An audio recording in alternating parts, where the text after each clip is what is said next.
भारत में सरकार के बाद सबसे अधिक भूमि किसके पास है? आपका उत्तर होगा वक्फ बोर्ड। दावेदारी के हिसाब से देखें तो ये उत्तर सही भी है, क्योंकि उनका दावा तो वैसे भी पूरे देश पर है। सरकारी आंकड़ों के अनुसार वक्फ के पास लगभग 9.4 लाख एकड़ भूमि है। जिस गति से उसका विस्तार हो रहा था, वो दिन दूर नहीं था जब हमारा आपका घर भी वक्फ की संपत्ति हो जाता।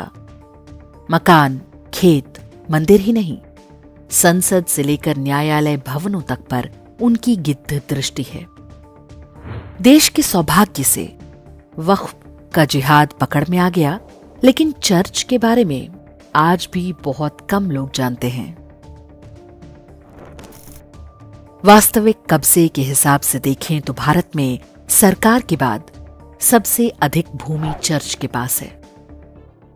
वक्फ की ही तरह चर्च के मालिकाने के पीछे भी एक विश्वासघात है, जो स्वतंत्रता के बाद हिंदुओं के साथ किया गया। गवर्नमेंट लैंड इंफॉर्मेशन सिस्टम यानी GLIS के अनुसार भारत सरकार देश भर में लगभग 40 लाख एकड़ भूमि की स्वामी है। सरकारी क्षेत्र में कंपनियां और केंद्रीय मंत्रालय इस भूमि का उपयोग कर रहे हैं। इसके बाद भारतीय सेना आती है, जिसके पास लगभग 18 लाख एकड़ का मालिकाना है। तीसरे स्थान पर भारतीय रेलवे आती है, जो कुल 12 लाख एकड़ से अधिक भूमि की मालिक है। ये तीनों सरकार के अंग हैं।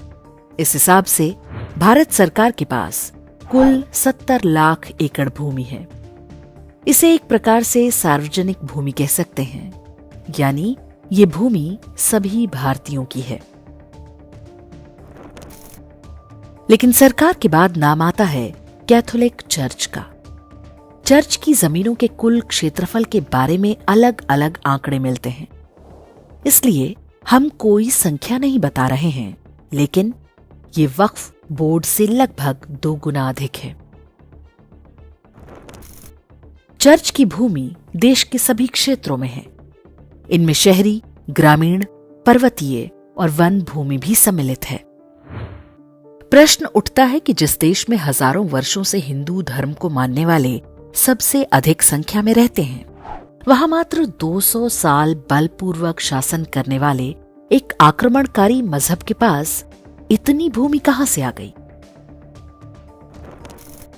इसका उत्तर है वर्ष 1927 में पास हुआ इंडियन चर्च एक्ट।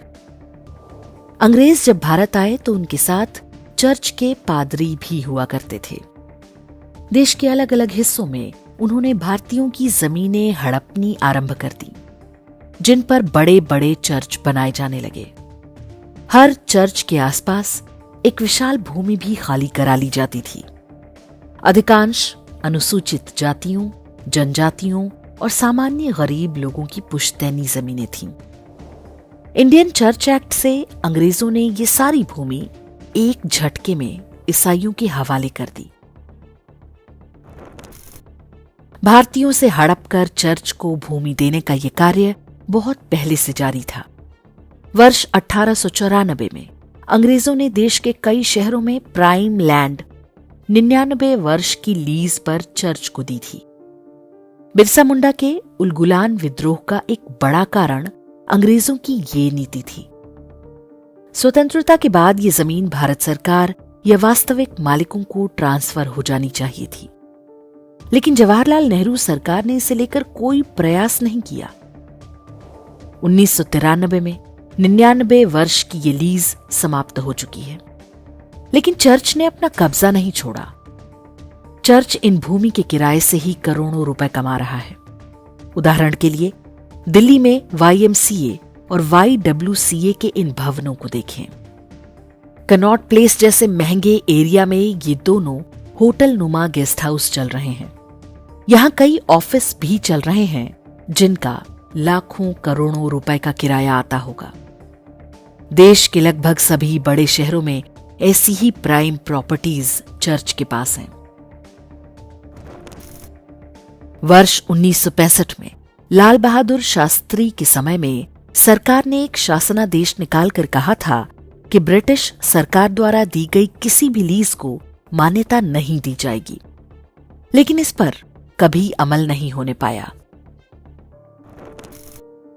भारत की सेकुलर शासन व्यवस्था ने एक ओर चर्च की अवैध कब्जे वाली जमीनें उसी के पास रहने दी, दूसरी ओर पारंपरिक रूप से भारत के शासक रहे राजे रजवाड़ों की संपत्तियों पर कब्जा कर लिया।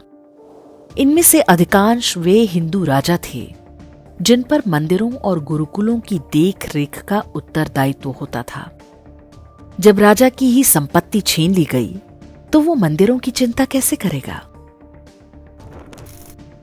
इसी प्रकार मंदिरों की भूमि पर भी भारत की सेकुलर सरकारों की गिद्ध दृष्टि लगी रहती है। आए दिन सरकारों द्वारा मंदिरों की भूमि पर कब्जा करने के समाचार आते रहते हैं। हाल ही में तमिलनाडु के कलाकुरिची जिले का कलेक्ट्रेट बनाने के लिए हजारों वर्ष प्राचीन अर्धनारीश्वर मंदिर की 35 एकड़ भूमि सरकार ने अधिग्रहित कर ली। हिंदुओं के कड़े विरोध के बाद भी तमिलनाडु हाई कोर्ट ने भी इस निर्णय पर मुहर लगा दी। चर्च और वक्फ के बाद भारत में सबसे अधिक भूमि की मालिक गोदरेज, डीएलएफ, एलएनटी जैसी रियल एस्टेट कंपनियां हैं। 10 सबसे बड़े भूस्वामियों में ना तो कोई मंदिर है, ना कोई अन्य हिंदू संस्था। सिख, बौद्ध और जैन जैसे भारतीय धर्मों की भी कोई संस्था इनमें नहीं है। यह स्थिति उस देश में है जहां 80% हिंदू रहते हैं और दावा किया जाता है कि हिंदू सब पर हिंसा कर रहे हैं। ये स्थिति बदलने के लिए हमें जागरूक होना पड़ेगा। अपने नेताओं को उत्तरदायी बनाना होगा। पूछना होगा कि स्वतंत्रता के इतने वर्षों बाद भी हिंदू अपने ही देश में लाचार और पराया क्यों हैं? चर्च ने हमारे पूर्वजों से जो भूमि छीनी है वो कब वापस दिलाई जाएगी?